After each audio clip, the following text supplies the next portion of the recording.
Assalamualaikum warahmatullahi wabarakatuh. Sobat-sobat calon guru, selamat datang di channel calon guru. Sobat semuanya, tentunya teman-teman guru honorer baik itu P1, P2, P3 maupun juga pelamar umum, kita menantikan untuk saat-saat terindah yaitu tanggal 2 sampai dengan tanggal 3 Februari tahun 2023. Pada video ini kita akan berbagi contoh lulus P3K Guru 2022 yang nanti dilaksanakan tahun 2023. Kira-kira setelah kita itu dinyatakan lulus, langkah P1, P2, P3 dan juga P4 ini apa? Dikarenakan ketika kita sudah mendapatkan penempatan untuk sekolahnya, kemudian kita lulus, selanjutnya masih ada hal yang perlu kita lakukan ya. Untuk nanti kita setelah lulus kemudian nanti mendapatkan SK P3K dan mendapatkan gaji P3K. Perjalanan masih panjang, jadi teman-teman jangan senang dulu, silahkan simak video ini sampai selesai. Namun sebelum kita lanjutkan, perlu saya ingatkan, bagi teman-teman yang mungkin baru pertama kali menemukan channel ini, silakan klik tombol subscribe-nya dan aktifkan notifikasi loncengnya, sehingga nanti jika ada update video terbaru, teman-teman tidak akan ketinggalan informasi. Baiklah sobat-sobatnya, berikut adalah untuk contoh yang lulus ya. Ini adalah untuk contoh yang lulus seleksi P3K Guru tahun 2022. Namun di sini nanti kita harus mencermati bahwa di sini dalam jadwal ini masih ada tahapan-tahapan yang harus kita lewati ya, meskipun kita dinyatakan lulus. Jadi di sini nanti untuk pengumuman finalnya itu antara P1, P2, P3 dan juga pelamar umum akan dilakukan secara serentak, yaitu tepatnya pada tanggal 2 sampai dengan tanggal 3 Februari tahun 2023. Nah, pada tanggal 2 sampai dengan tanggal 3 Februari kita akan mendapatkan tampilan di akun SSCSN seperti ini, yaitu kita hasil prasangga menyatakan Anda lolos seleksi P3K Guru tahun 2022. Namun di sini untuk hasil kelulusan akhir nanti akan diumumkan setelah masa sanggah berakhir ya. Nah, di sini nanti setelah kita hasil prasangga dinyatakan lulus, di sini kita menunggu yaitu tanggal 3, inilah kita menunggu sampai tanggal 4, kemudian sampai dengan tanggal 6. Kemudian kita menunggu lagi jawab sanggah yaitu sampai dengan tanggal 13 Februari ya. Nah, berikutnya di sini pada tahap-tahap ini merupakan masa-masa genting ya. Dikarenakan kalau misalkan nanti ada pesaing kita mungkin yang di sana itu awalnya nggak lolos, kemudian dia menyanggah dan sanggahnya berhasil, kemudian mendapatkan perolehan nilai yang lebih tinggi daripada kita, maka kita nggak jadi lulus teman-teman. Nah, namun untuk P1 itu dapat dikatakan sangat aman karena P1 diutamakan ya. Jadi P1 yang sudah dapat penempatan dan sudah resume akhir pendaftaran, teman-teman tinggal menunggu. Itu nanti nggak akan ada pesaingnya. Nah, selanjutnya di sini nanti pada bagian pengumuman pasca sanggah ini adalah tahap-tahap yang paling aman. Jadi setelah kita itu melewati masa sanggah, tampilan kita seperti ini, kemudian nanti di tanggal 7 sampai dengan, nah ini sampai ini ya, yaitu tanggal 20 sampai dengan tanggal 21 Februari 2023, maka tampilan kita jika kita ini tetap lulus nanti seperti ini. Jadi kita akan mendapatkan tampilan yaitu selamat Anda lulus seleksi P3K Guru 2022. Tahap selanjutnya setelah kita lulus pasca sanggah ini adalah kita nanti mengisi daftar riwayat hidup. Namun perlu kita ketahui bahwa di sini pada tanggal 20 sampai dengan tanggal 21 ini baru pengumuman kelulusan pasca sanggah ya. Artinya pada tahap ini kita belum bisa untuk melakukan pengisian daftar riwayat hidup. Nah, nanti kita menunggu satu hari kemudian yaitu tanggal 22 Februari nanti sampai tanggal 13 Maret kita akan diminta untuk mengisi DRH. Jadi teman-teman login lagi ke akun SSCSN-nya, berikutnya nanti tampilannya akan berubah menjadi seperti ini. Jadi kita seleksi kompetensi P3K. Selamat Anda lulus P3K Guru 2022. Tahap selanjutnya kita melakukan pengisian daftar riwayat hidup bagi peserta yang lulus ya. Untuk diusulkan penetapan nomor induk P3K. Jadi nanti di sini pengisian DRH tanggal 22 sampai 13 Maret, kemudian usul penetapan NIP P3K tanggal 7 sampai dengan tanggal 31 Maret ya.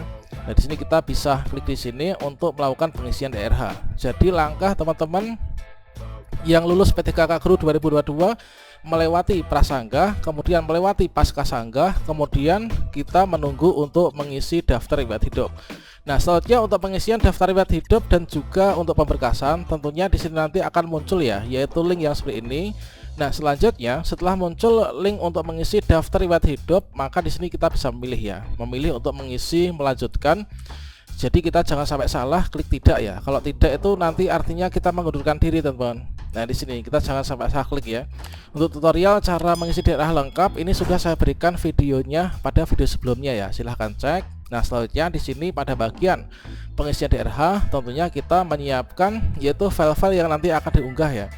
Nah, yang file diunggah ini kurang lebihnya ada sekian ini 1, 2, 3, 4, 5, 6, 7, 8, 9, 10 ya. Ada 10 file yang perlu kita siapkan untuk nanti pemberkasan.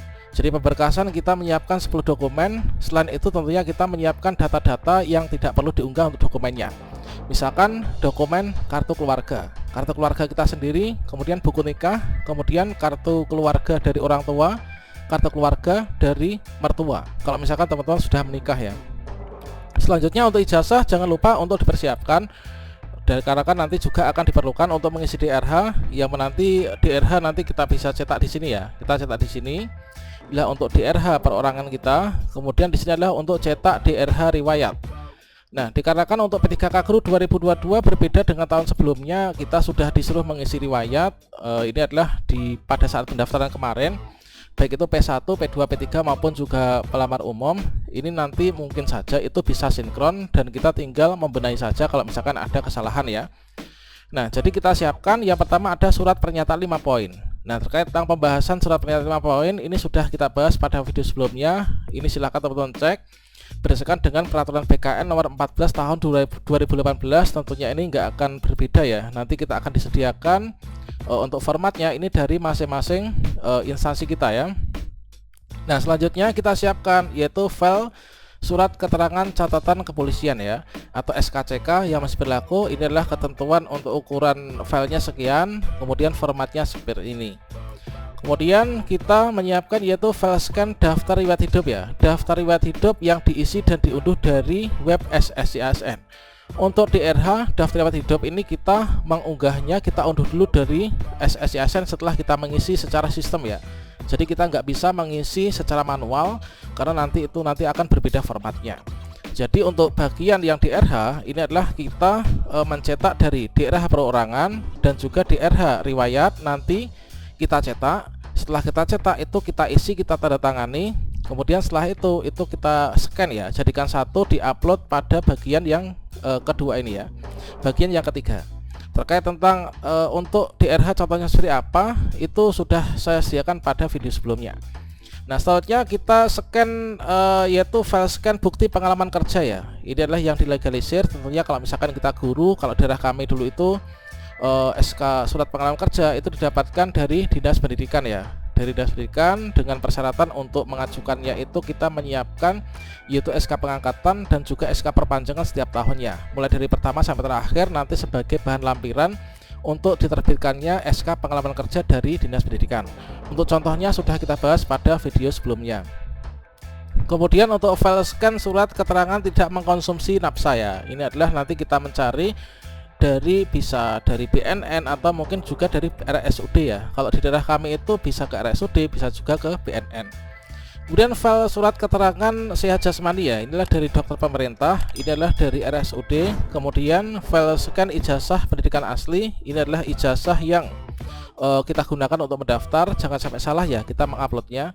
Kemudian file scan transkrip nilai, ini yang ada kaitannya dengan ijazah yang kita gunakan ini, jangan sampai salah ya teman-teman. Bagi yang punya 2 ijazah ini nanti berpotensi salah, ini kita harus teliti ya untuk berkasan ini. Kemudian file scan surat lamaran CASN ditujukan kepada instansi. Biasanya kalau misalkan di instansi pemerintah daerah kabupaten itulah kepada bupati ya, atau PPK, pejabat pembina kepegawaian. Kalau di kota Madia itulah ke wali kota. Kalau di provinsi SMA SMK itu biasanya ke gubernur ya.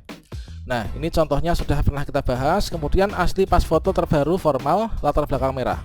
Ini nanti di sini akan sudah tersemat. Ini dari ketika kita upload berkas ya. Upload berkas diunggah dokumen, nanti akan muncul di sini, kita tinggal membenahi. Apakah nanti akan kita benahi, diganti ataukah tidak.